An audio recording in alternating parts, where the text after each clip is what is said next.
Hello and welcome students, study रूप में आपका स्वागत है। और जैसा कि आपको पता है कि हम लोग सीटेट के सिलेबस को लेकर डिस्कस कर रहे हैं, उनकी क्लासेस चल रही हैं।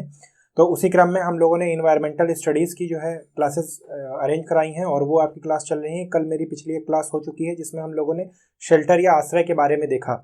आज हम लोग देखेंगे जल के बारे में, जल के संरक्षण के उपाय क्या कौन कौन से हैं और जल क्या होता है, जल के महत्वपूर्ण तथ्य देखेंगे, जल के गुणों के बारे में देखेंगे। ये सारी चीज़ें आज के टॉपिक में हम लोग कवर करेंगे। तब तक के लिए अगर आपने हमारे चैनल को सब्सक्राइब नहीं किया है तो सब्सक्राइब करें हमारे चैनल को और लोगों के साथ शेयर करें ताकि और लोग भी इसके साथ जुड़ सकें। तो आइए स्टार्ट करते हैं। आज का जो हमारा टॉपिक होगा वो है वाटर का, ठीक है, यानी जल का। और हम इससे जुड़े हुए सारे तथ्यों को जानते हैं। देखिए, अगर जल की हम बात करें तो जल के बिना तो हम लोग मानव जीवन की कल्पना ही नहीं कर सकते। हमें हर एक गतिविधि के लिए कहीं ना कहीं जल की आवश्यकता होती है।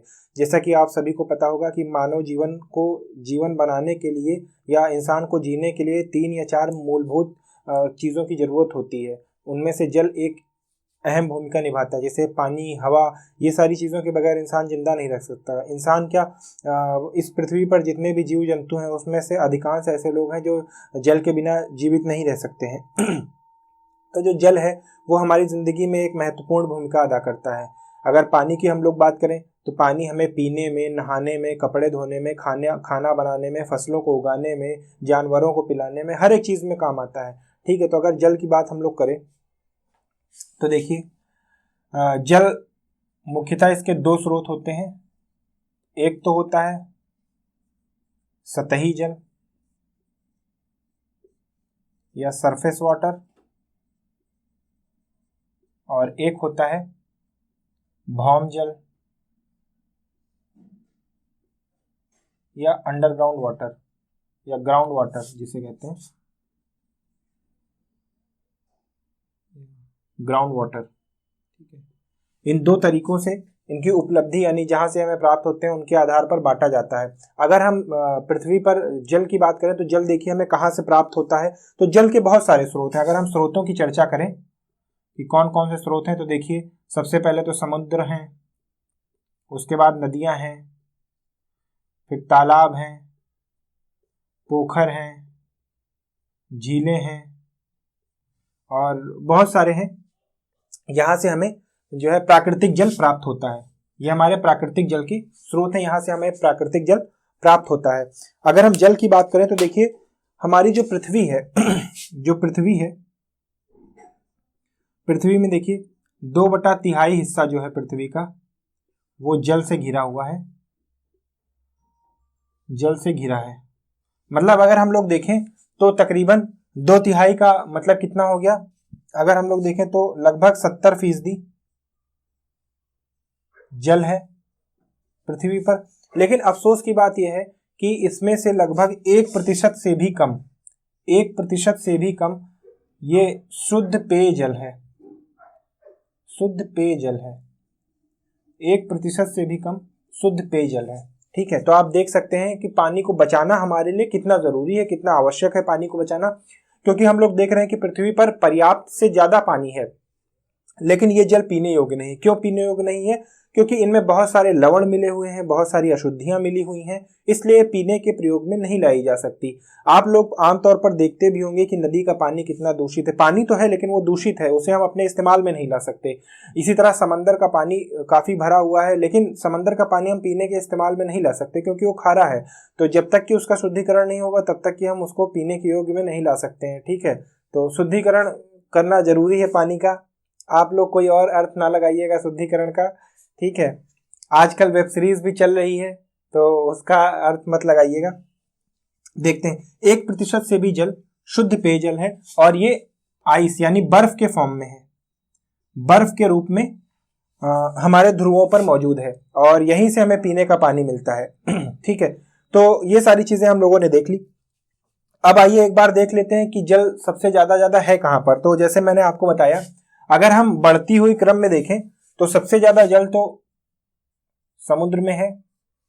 ठीक है, उसके बाद देखिए बर्फ के रूप में है, ठीक है, जिसको ग्लेशियर्स बोलते हैं। ठीक है, तो इस बात को याद रखिएगा। और करते करते सबसे लास्ट में जो है, जो हमारा ग्राउंड वाटर है उसमें है और उसके बाद रिवर्स में है। ठीक है। तो ये इसका क्रम है, सबसे ज्यादा समंदर में है, फिर बर्फ के रूप में जो है आर्कटिक रीजन में है, ग्लेशियर्स के फॉर्म में है, उसके बाद ग्राउंड वाटर के फॉर्म में है, फिर रिवर्स के फॉर्म में है और लेक्स के फॉर्म में, रिवर्स एंड लेक्स के फॉर्म में है। ठीक है। और ये सब मिलकर लगभग 70% जल जो पृथ्वी का है वो है। तो पृथ्वी का जो 70% भाग है वो जल से घिरा हुआ है, ये बात एकदम क्लियर हो गई यहां तक। और उस 70% में देखिए 1% से भी कम शुद्ध पेयजल है, जिसको हम लोग पोर्टेबल ड्रिंकिंग वाटर कहते हैं, यानी वो हमारे पीने योग्य है। तो यहां से हमें पता चलता है कि जल हमारे लिए कितना जरूरी है, जल के हमें संरक्षण करना चाहिए। और ये भी हमने देखा कि मानव जीवन की कल्पना जल के बिना नहीं की जा सकती। अब देखिए मैंने आपको 2 वर्गीकरण बताए हैं जल के, और वो है, एक है सतही जल, एक है भौम जल। ठीक है। देखिए सतही जल की अगर हम बात करें तो सतही जल में कौन कौन से आ जाते हैं, अगर उदाहरण के लिए हम लोग देखें तो यहां पर देखिए समुद्र है और झील है, नदी है, ये सब जो चीजें हैं ये सब आ जाती हैं सतही जल में। और अगर ग्राउंड वाटर की बात हम लोग करें तो देखिए इसमें एक्यूफर है, एक्यूफर जिसको बोलते हैं, हिंदी में एक्यूफर लिखा जाता है। एक्चुअली एक्यूफर होता क्या है, देखिए मान लीजिए ये सतह है पृथ्वी की, ठीक है, और ये इंसान है, कोई इंसान मान लीजिए यहाँ पर है, और इसके नीचे सब मिट्टी दबी हुई है। तो आपको जैसे मैंने अपने ज्योग्राफी की क्लास में बताया था कि जो सतह होती है उसका निर्माण जो है, क्रस्ट जो होती है वो, उसमें मेटल्स भी होते हैं, बहुत सारे पत्थर भी होते हैं और पत्थरों से मिलकर बनी होती है। ठीक है। तो यहाँ पर देखिए जो बारिश का पानी होता है, जो बारिश का पानी होता है वो धीरे धीरे सीप जाता है नीचे, और यही पानी जाकर मिट्टी में मान लीजिए नीचे यहाँ पर जाके कोई पत्थर वगैरह है, और यही जो पानी नीचे मिट्टी में सीप जाता है ये हमारा भूमिगत जल हो जाता है। ठीक।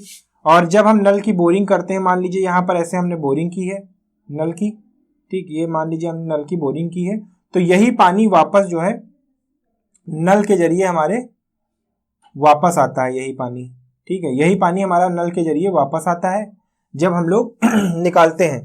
ठीक। तो इस पानी का एक स्तर होता है, अगर हम लोग ज्यादा पानी निकालेंगे तो यहाँ का पानी जो भूमिगत जल है वो खत्म हो जाएगा।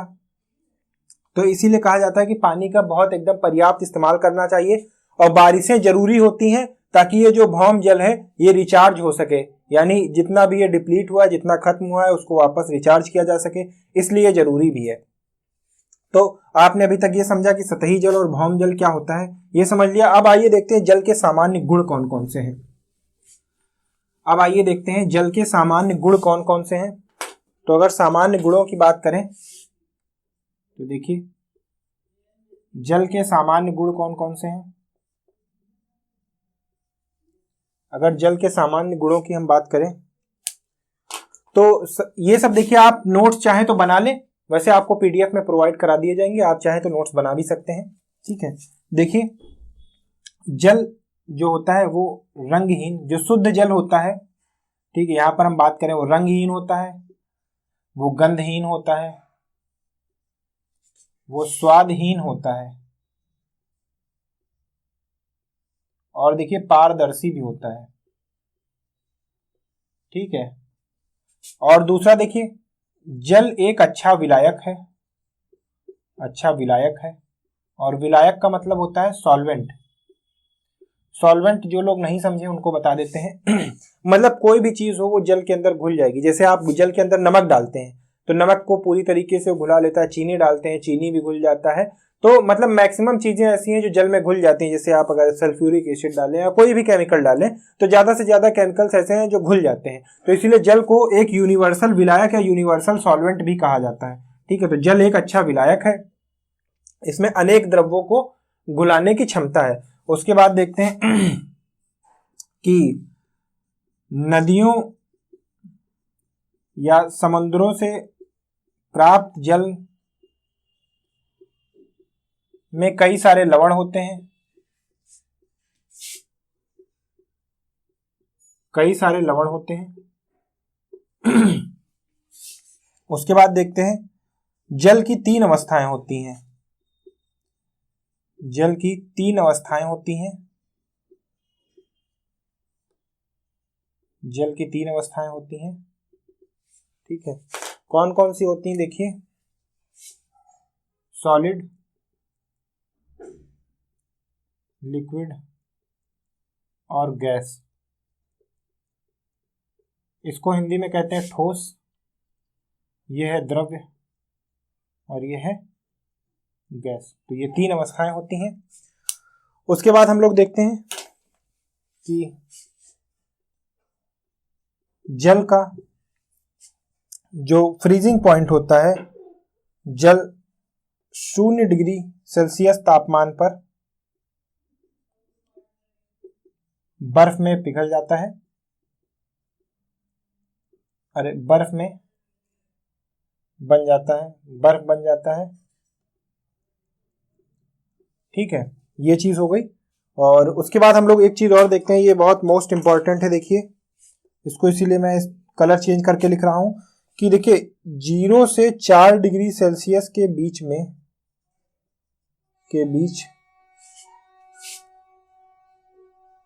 जल का घनत्व सिकुड़ता है,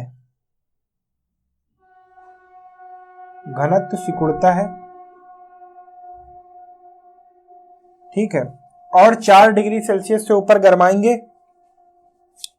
और 4 डिग्री सेल्सियस से आगे गरमाएंगे तो जल का जो घनत्व है वो फैलता है। ठीक है, वो फैलता है। ये चीज आपको पता हो गई, क्लियर हो गई। घनत्व के बारे में एक चीज और आपको बता दूं, घनत्व होता क्या है। तो देखिए, अगर घनत्व की हम लोग बात करें तो घनत्व को हम लोग लिखते हैं रो, यानी डेंसिटी। इसको इंग्लिश में डेंसिटी कहा जाता है। और ये होता है द्रव्यमान बटा आयतन। ठीक, द्रव्यमान बटा आयतन। तो ये आपको पता हो गया। और ये फैक्ट याद रख लीजिएगा, ये मोस्ट इंपॉर्टेंट है, कई बार टीटी के पेपर में पूछा गया है। उसके बाद इससे जुड़ी एक चीज और देखते हैं। देखिए होता क्या है कि जो ठंडे प्रदेश हैं, जैसे साइबेरिया के प्रांत हो गए या उत्तरी ध्रुव हो गए या दक्षिणी ध्रुव हो गए, वहां पर देखिए होता क्या है कि जैसे ये मान लेते हैं कि कोई नदी या समंदर है, तो यहाँ पर जो ऊपरी सतह होती है पूरी तरीके से जम जाती है। ठीक है, ये ऊपरी सतह जो होती है पूरी तरीके से जम जाती है। ये तो ऊपरी सतह बर्फ की हो जाती है, लेकिन नीचे जो पानी है वो 4 डिग्री सेल्सियस के आसपास तापमान मेंटेन किए रहता है। ऊपर वाला तो 0 डिग्री सेल्सियस हो जाता है आसपास के तापमान की वजह से। ठीक है, जहां पर तापमान नेगेटिव में होता है वहां पर भी ये बर्फ ऊपर की सतह पे जम जाती है, लेकिन नीचे 4 डिग्री सेल्सियस का तापमान पानी बना रहता है। और जो पानी है, तो 4 डिग्री सेल्सियस पर पानी का घनत्व अधिकतम होता है। पानी का घनत्व अधिकतम होता है। ठीक है, पानी का घनत्व अधिकतम होता है। तो यहां पर ये तरल रूप में मौजूद रहता है। यहां पर तो ठोस हो जाता है, बर्फ हो जाता है, लेकिन यहां पर ये तरल रूप में मौजूद रहता है। और यही कारण है कि यहां पर जो मछलियां हैं वो जिंदा रह पाती हैं। ठीक है, तो ये कई बार आपसे साइंस के क्वेश्चन में इसको फ्रेम करके पूछा जा सकता है। तो ये फिनोमेना है और इसका कारण क्या है, ये दोनों इसके कारण हैं कि 4 डिग्री सेल्सियस पर पानी का घनत्व अधिक होता है। तो ऊपर तो ये बर्फ जम जाती है, लेकिन ये तापांतर फिर ऊपर के बाद नीचे ये एक पर्दे की तरह काम करता है। ये जो ऊपर की बर्फ की चादर होती है एक पर्दे की तरह काम होती है। फिर ये नीचे ठंडी को पास नहीं होने देती और नीचे झील की जो ऊपरी सतह होती है वो बर्फ होने के बाद उसके नीचे की जो सतहें होती हैं वो बर्फ नहीं बन पाती हैं। इसलिए ऊपर की सतह पानी की बर्फ की होने के बावजूद भी झील के नीचे पानी रहता है और उन पानी में मछलियां जिंदा रहती हैं। ठीक है, आप अगर कभी मौका मिले तो आप डल झील जाइएगा। ठीक है, डल झील जम्मू कश्मीर और लद्दाख के क्षेत्र वाली है, तो वहां पर आपको ये देखने को मिल जाएगी। ठंडी में वो झील बर्फ हो जाती है, लेकिन उसके नीचे जो पानी होता है वो उसमें आप मछलियां जिंदा रहती हैं। ठीक है, तो ये इसका तर्क है और ये भी कई बार पूछा गया है, इसलिए मोस्ट इंपॉर्टेंट है, इस बात को आप याद रखिएगा। उसके बाद हम अगले फैक्टर को देखते हैं और हमारा अगला फैक्टर देखिए क्या है। इसके गुण के बारे में हम लोग चर्चा कर रहे थे, इसका जो अगला गुण है वो देख लेते हैं। देखिए अगर हम ऊष्मा की बात करें, ठीक है, तो जल की जो ऊष्मा धारता होती है, जल की जो ऊष्मा धारिता होती है वो होती है अधिकतम। वो अधिक होती है। ठीक। और जो जल की ऊष्मा चालकता होती है, ऊष्मा चालकता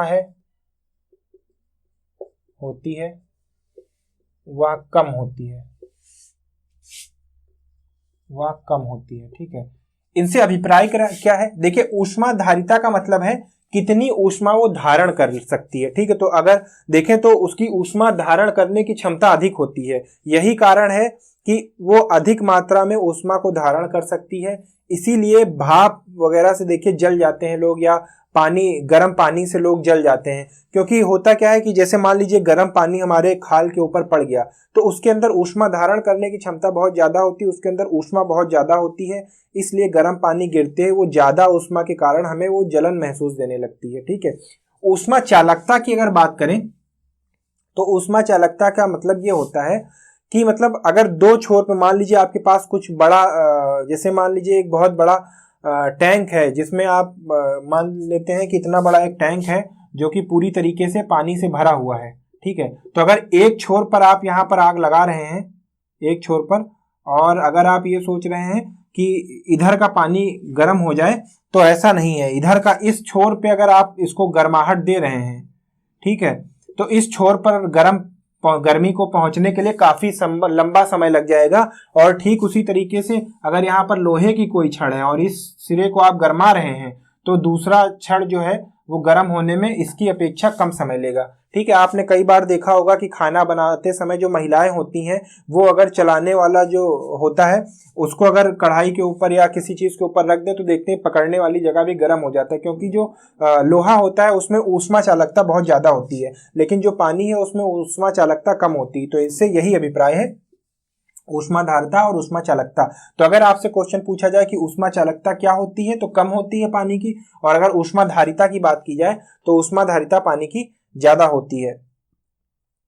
ठीक है। और उसके बाद मैंने आपको बताया था कि पानी जो है महत्वपूर्ण है, सब घटक है। ये सभी मानव जीवन से लेकर जानवर जो भी है, जितने भी जीव जंतु हैं, सभी के लिए जो है पानी या जल महत्वपूर्ण घटक है। उसके बाद हम लोग पानी के महत्वपूर्ण तथ्य देख लेते हैं।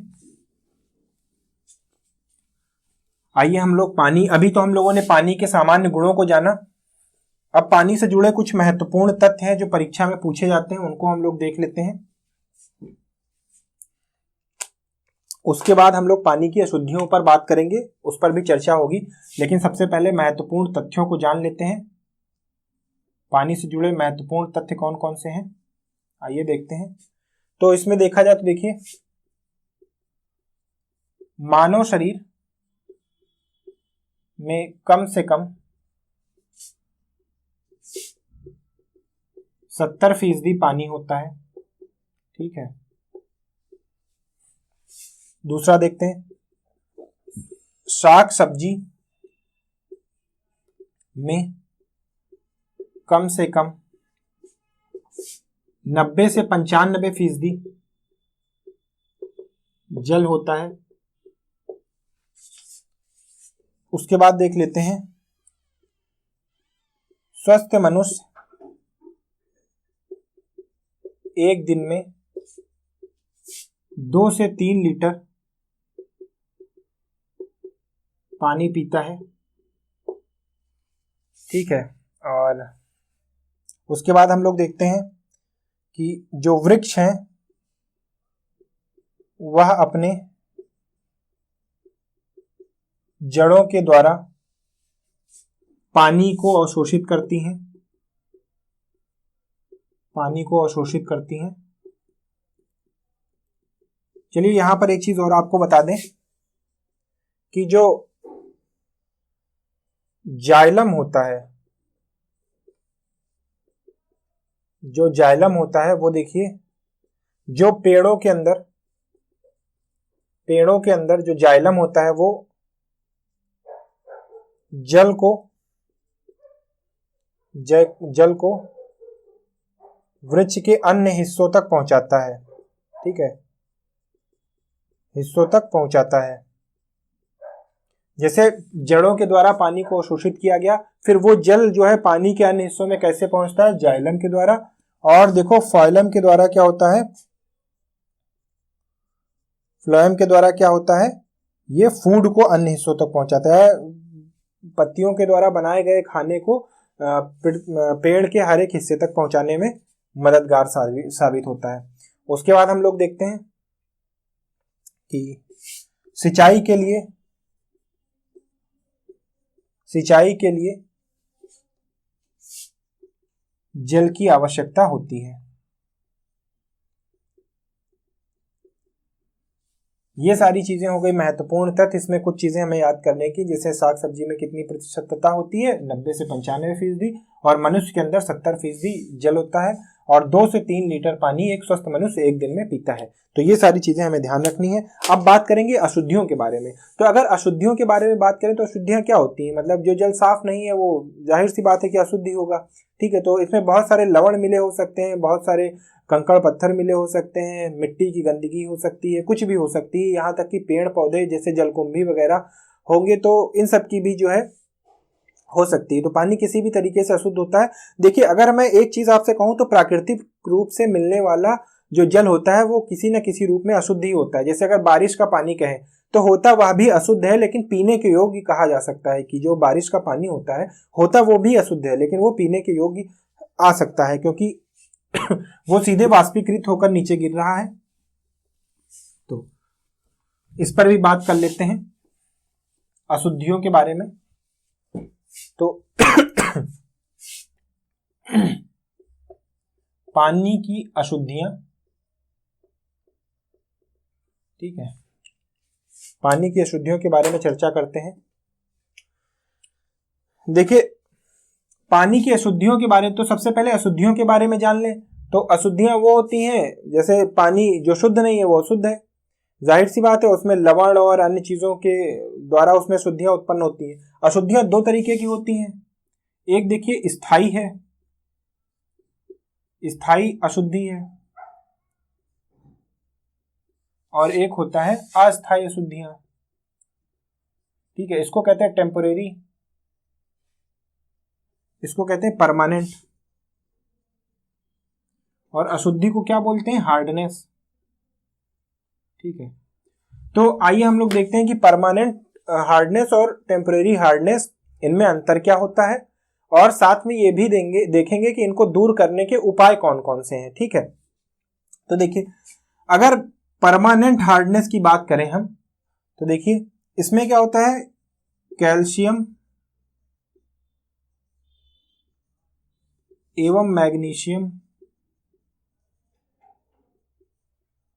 कैल्शियम एवं मैग्नीशियम यानी Ca&Mg के कार्बोनेट की वजह से यह अशुद्धि होती है। ठीक है, स्थायी शुद्धि। और अगर इसमें देखें तो देखिए, कैल्शियम और मैग्नीशियम के बायकार्बोनेट के द्वारा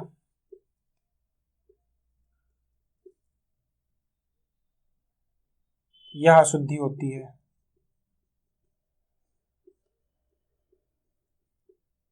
ठीक है, उसके बाद अगर हम लोग देखें तो जो परमानेंट अशुद्धियां हैं, इसको देखिए द्रव्यों के द्वारा, जैसे कि अगर हम बात करें तो क्लोरीन हो गया, या पोटेशियम पर मैग्नेट हो गया KMnO4, पोटेशियम पर मैग्नेट हो गया, के द्वारा या अन्य घटकों द्वारा ही शुद्ध किया जा सकता है, घटकों के द्वारा ही शुद्ध किया जा सकता है।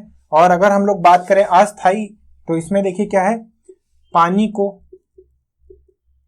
सिर्फ अगर उबाल ले, एक बार उबाल कर शुद्ध किया जा सकता है। ठीक है, शुद्ध किया जा सकता है, पानी को उबाल कर शुद्ध किया जा सकता है।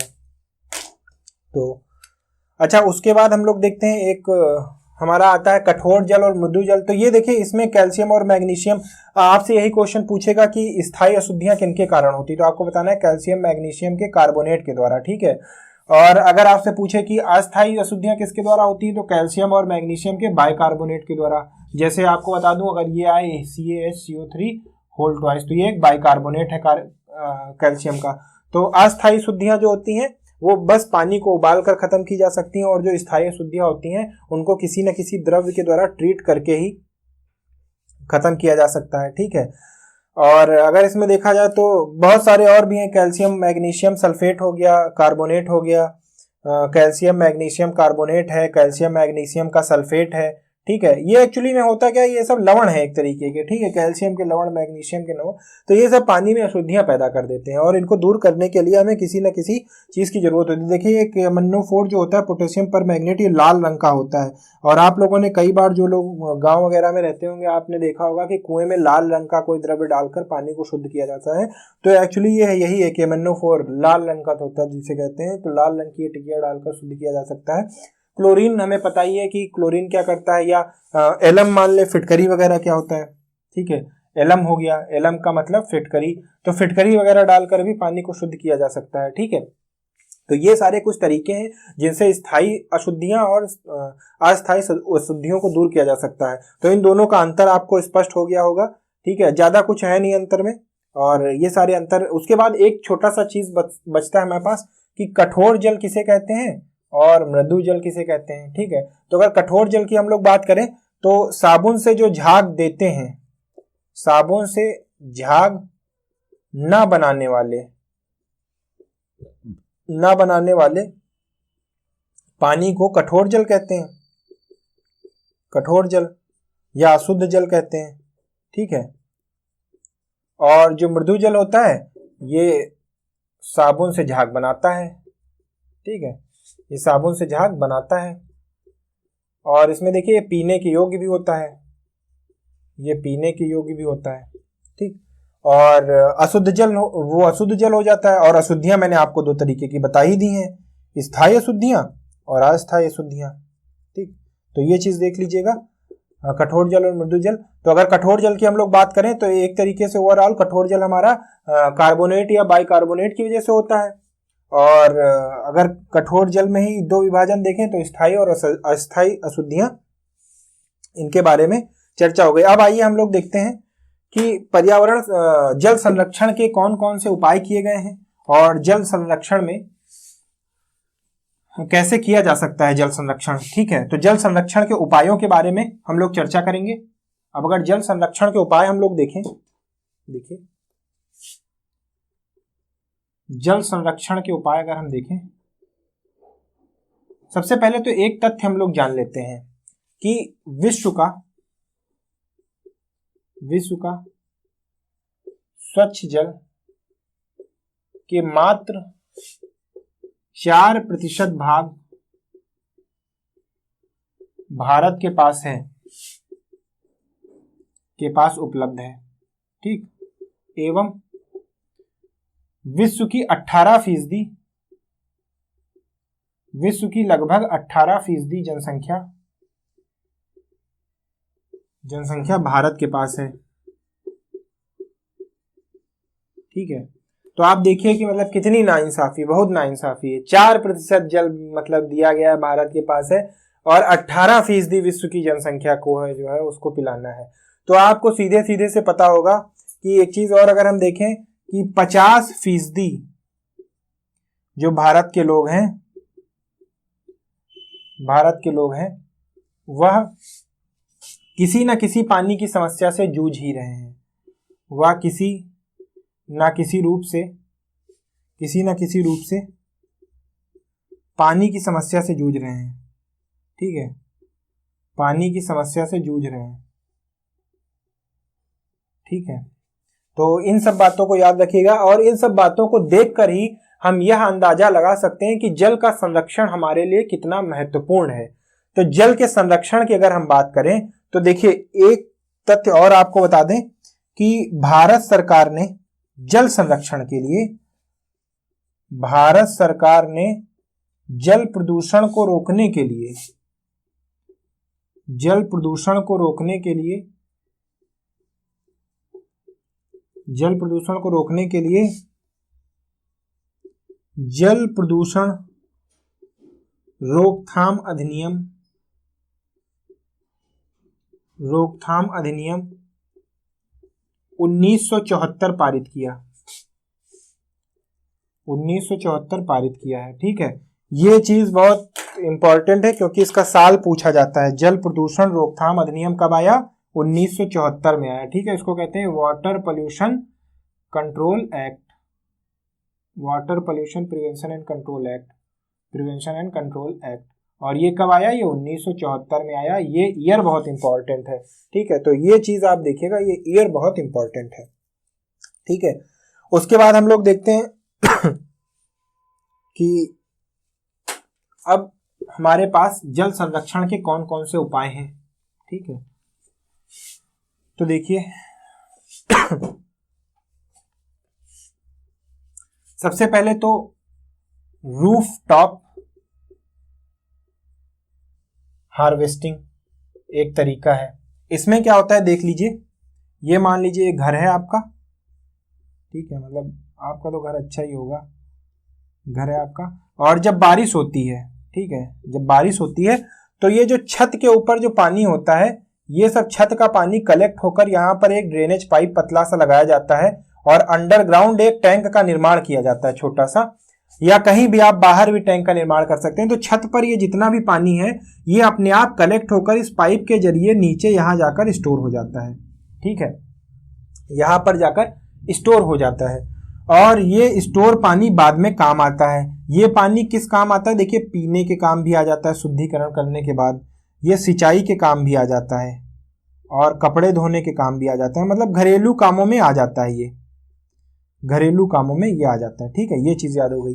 दूसरी चीज देखते हैं कि राजस्थान में टंका, ठीक है, जोहाड़, ये सब क्या है? ये नाम याद रखिएगा। टंका कहाँ है? राजस्थान में। ये भी कहाँ है? जैसलमेर, राजस्थान में। ठीक है, और बावड़ी, देखिए बावड़ी, पानी की बावड़ी, पानी की बावड़ी, ये कहाँ है? गुजरात में। ये सब तरीके हैं। ठीक है, आपसे ये भी पूछ लेगा कि टंका पानी को संरक्षित करने का उपाय किस राज्य से संबंधित है, तो आपको कहाँ बताना? राजस्थान से संबंधित है। जोहाड़ जो है वो किस राज्य से संबंधित है? राजस्थान से संबंधित है। पानी की बावड़ी संरक्षण का उपाय किस राज्य से संबंधित है? तो ये गुजरात से संबंधित है। ठीक है, और देखिए